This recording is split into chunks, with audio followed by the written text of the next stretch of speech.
what's the number one need in your mind for Mississippi State out of the transfer portal, position wise? Uh, I think recently I feel like under Levy, using the portal, recruiting, building in the trenches has been great. I think building this team overall has been great. The first thing that comes to mind, two positions come to mind, and I want your take on both of them, obviously, but Let's go one at a time. yeah, for sure, for sure. I think the first one would be O line, just straight up, like not necessarily like. I mean, maybe you need a little bit more at guard than you do tackle, but either way, I mean, I feel like we need to build the offensive line depth. I think we have guys there, but I feel like I don't know, man. I mean, do you have enough for next season? Like coming into No. 2026? I mean, I think that's got to be the key focus is building around this offense and getting protection for whoever plays quarterback. And then I think that would probably be something I want to look into a little bit too is, could you go after a quarterback? What's next for Blake Shapen? Um, your thoughts?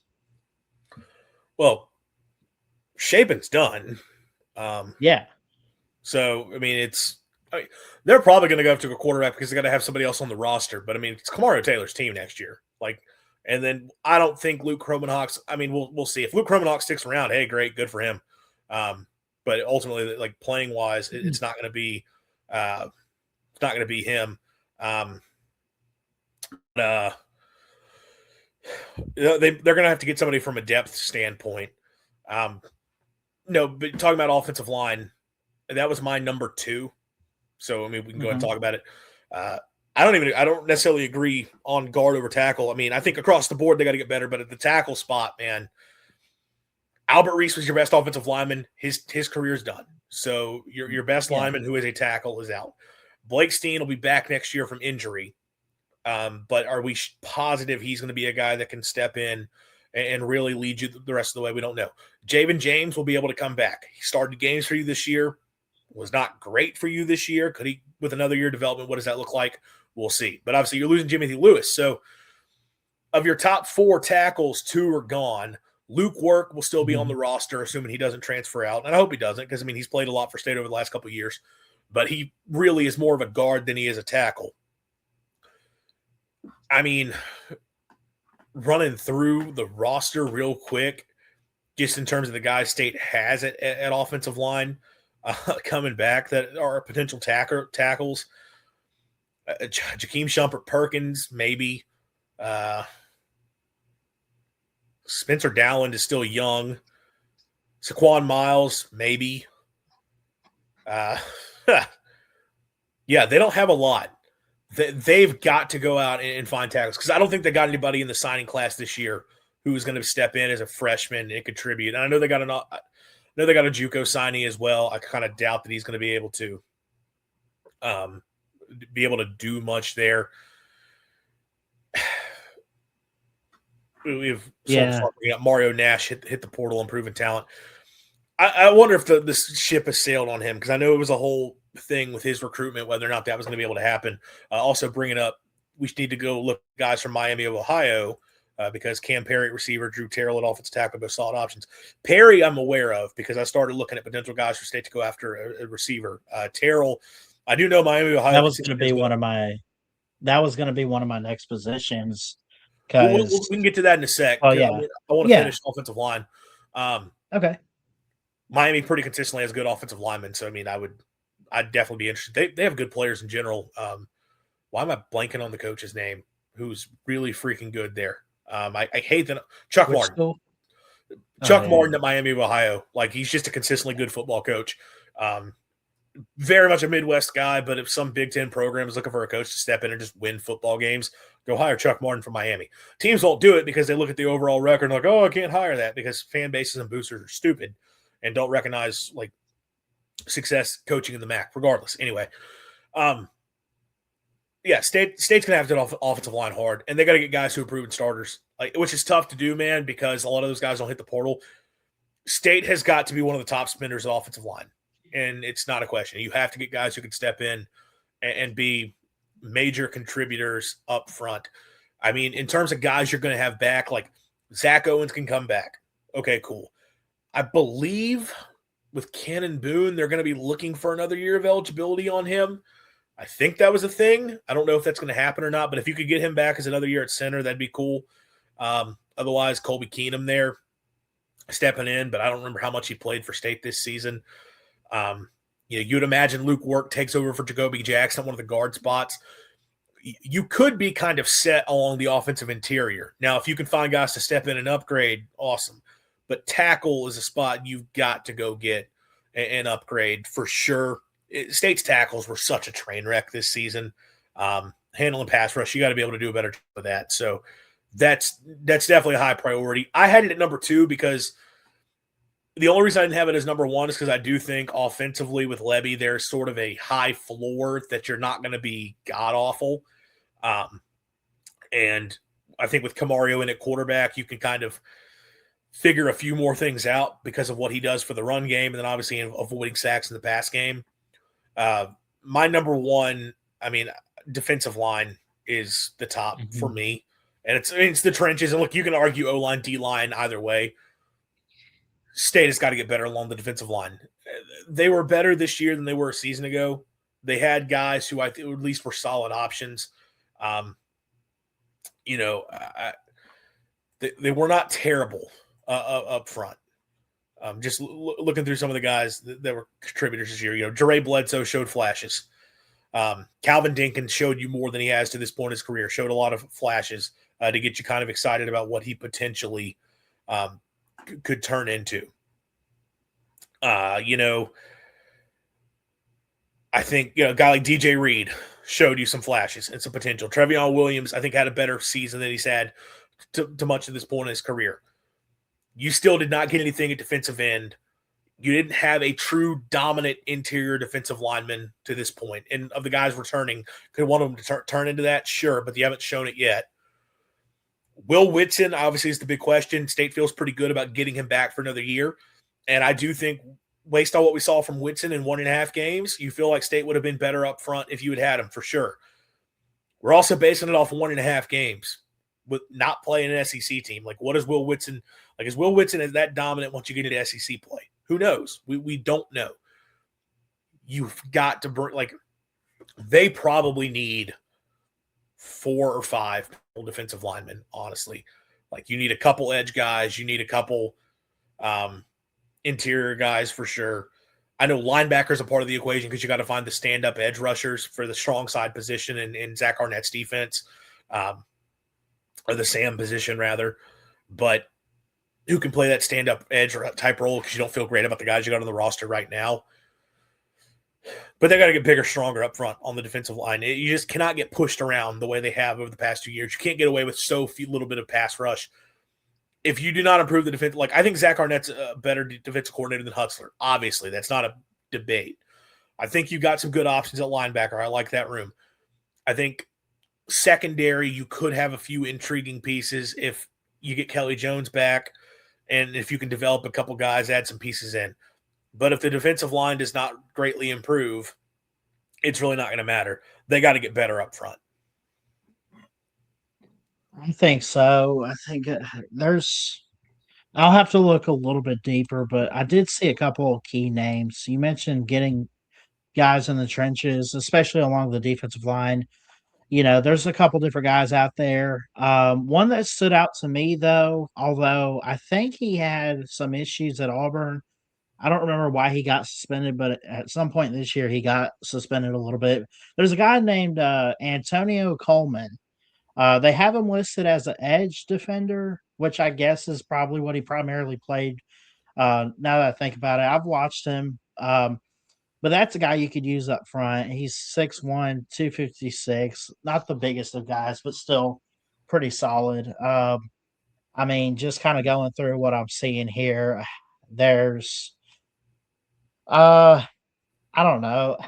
There's guys from like Virginia Tech. There's a lot of group of 5 guys, but I don't know, man. I feel like Mississippi State is past the point of we'll take anybody. I feel like they want to go after those guys, not just because they were at a big time program, but because they have a lot of potential and showed themselves out at their respective schools. There's like a guy from Purdue, Jamarian Harkless, LA Jesse Harrell from Florida State. I could keep going. I mean, but um, I don't know. There's going to be more guys entering the portal, I'm sure, this week and the weeks to come. And um, but I would agree with you though. We got to build the depth. We got to build the trenches. On the defensive side of the ball.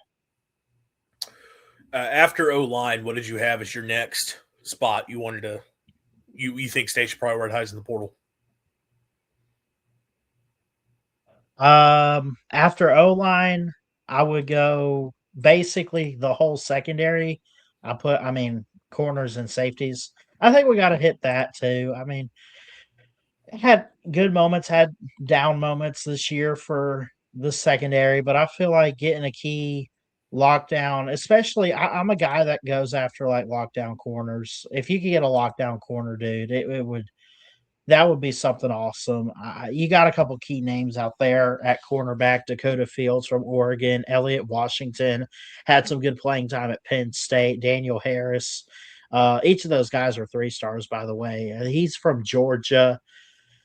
I don't know about him, but I mean, there's I'm trying to see if there's anyone I truly know. I mean, I knew the Penn State guy, Noah King from Colorado, Shelton Lewis from Clemson.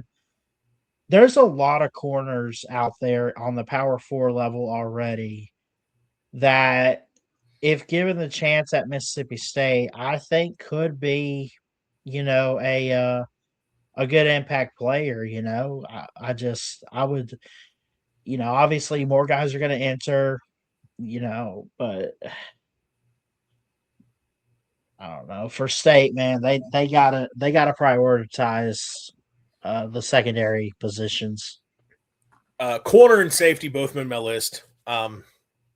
Whether Kelly Jones returns or not, and I know he had that Instagram post that suggested he's coming back, and it looks like he's going through bowl practices. I hope he's back. It's just I'm going to hold off on saying for sure until we know for sure. Obviously, yeah, that gives you a great lockdown corner on one side.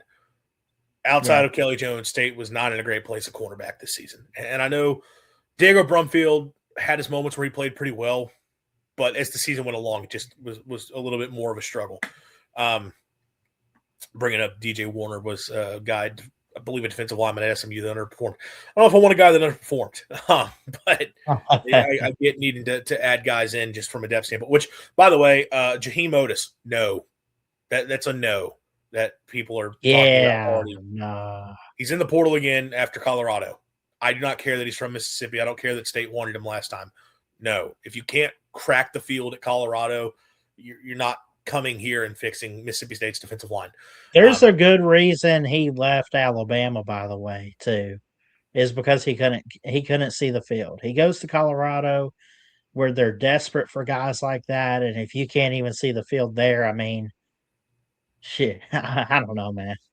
But Jaheim Otis, he coming out of high school, I remember when Alabama was like trying to get him and recruiting. He looked like he was going to be a stud, but he never took off. Yeah, I don't want State to go that direction. But when it comes to the secondary, you have to find a guy who's a starting quality corner to go opposite of Kelly Jones. And, of course, if Kelly Jones leaves, and you probably need to go out and get two. So that's going to be a priority. Safety, you're losing some of your top guys there. That's the wrong team. But Brian Lanier, gone. Jerron Manning, gone. Hunter Washington, gone. Tony Mitchell, transferring out. So you, outside of Isaac Smith, you don't really know of anybody for State at the safety position that you're confident is going to be a contributor. Now, you're bringing in Braylon Womack, who's a 5-star true freshman, and it's like, okay, great, awesome. I feel like that's a guy who could start right away at Mississippi State. You got to have other guys around him. Or what if he's not ready to step in and start and you need somebody, or from positionally, you need someone else there.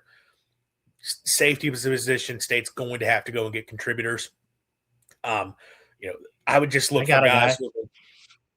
Go ahead. You know who's in the portal at safety is that Boo Carter from Tennessee. I'm good. Yeah, He's locker room cancer. Like that's did that's not that's a know thing. that. That's a thing with him, and apparently his family kind of get in the way of stuff. Not Mm, trying to just disparage the guy, but Tennessee fans are not upset to see him go. He is a talented player, okay. great kick returner, good nickel safety. All that's great. Boo Carter, at times, it's been a detriment to have him in the locker room. So I know that's a big name. I guess I wouldn't be shocked if Mississippi State kicked the tires just because of the talent, and maybe State's perspective is, hey, man, we're not worried about that stuff. We need a guy to come in and play. Yeah. But I don't know if that's a direction I would go. But again, like, very talented. Okay. So we'll see. But yeah, they got to find options for stepping at safety. You got to find a guy in the secondary. You talked about wide receiver. Thoughts there? Yeah, I mean, I just think for Mississippi State's wide receiver core, I mean, you had some good guys this year. Um, and it struggled at times, but at the same time, it showed up. Maybe not as much as it needed to, but I thought it showed up at times. You had Evans, you had Brennan Thompson, of course. You had Jordan Mosley a little bit out there. I just, yeah,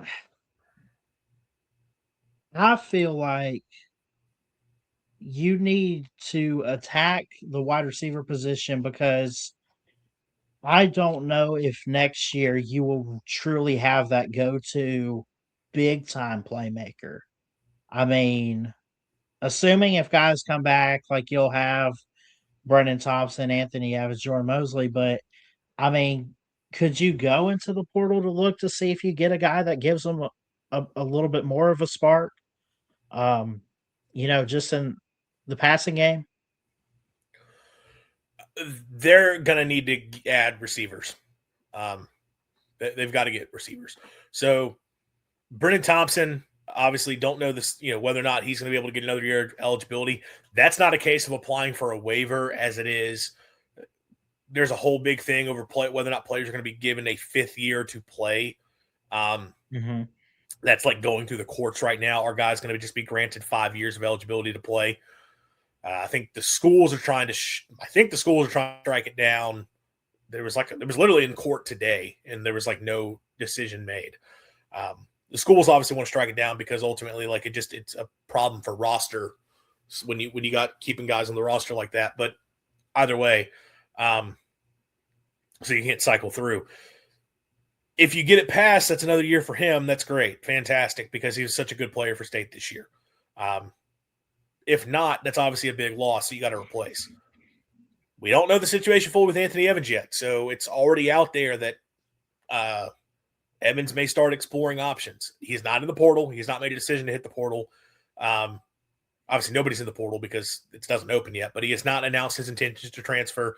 That it's not known for sure that's a thing, but it is known other schools are talking to him, and it is known that right now he is and his people are sort of considering options. So there's no guarantee you're going to get Anthony Evans back. Obviously, you want to. That's a guy who had a big season for you. And if you can bring an established starter receiver back who was a go-to guy for you this season, led your team in receptions, great. You want to have him back. It'd be great to see what he could do in another year within this offense. But if you lose him, obviously that's another guy that you're talking about having to replace. And then you look at what you have coming back. Aiden Williams got better as the season went along, but man, Aiden Williams is going to have to show a lot more to feel like the guy that I think people were hoping for. Jordan Mosley's moving on. San Francisco McGee caught 3 passes for you. Ricky Johnson caught 3 passes for you. Marcus Allen is gone. Grayson Harris caught 1 pass for you. So outside of Thompson and Evans, you are bringing back, let's see, 3, 6, 7. You're bringing back 26 catches at receiver next year outside of Thompson and Evans, who, again, we don't know whether or not they're returning for sure. I don't think you're going to get Thompson back, but again, if something gets ruled that you could get him back, that'd be great. And then we'll see what happens with Evans. You got to go out and land some guys. And I know there's some young guys on the roster you hope it could contribute. I know there's freshmen coming in. This freshman class looks really good. I think it's a good group of freshman receivers, and there's a couple guys who will get on the field. Saints got to find a proven target. Look, I think there's no shortage of shifty slot receivers to find. If you lose Anthony Evans, I'm not worried about being able to replace him. And that's not a shot at Anthony Evans. It's just the reality is, like, there's never a shortage of receivers in the portal. And when it comes to the slot position, and I think I overplayed this some last year over, like, well, you got to have somebody who's used to running routes over the middle, all that kind of stuff. Yeah, there's truth to that. But the reality is any decently athletic player at receiver, if you put him in the slot and you have a good play caller, you're probably going to be able to scheme up touches for him. Like, that's just kind of how that goes. Like, it's easy to scheme up touches for the slot. The key is, can you have a guy that's a real threat on the outside? Mississippi State had that this season with Brennan Thompson. And I would love if you could get, big body, fast receiver to put on the outside. Like, I feel like you need to go and find that. And I think there's guys who will hit the portal that'll be good options. But a true deep threat receiver on the outside is something that I think would be big. Whether Brennan Thompson comes back or not. Like, if you're able to get him another year, I still say go out and find a guy like that. And if you don't get him back, then I think you need to find multiple. It's a ton of value when have those guys on the outside that can really make a big impact for sure. So really, we're kind of in consensus. Offensive line, defensive line, cornerback, safety, receiver. Like, those are the spots you're looking at State needing to hit the heaviest.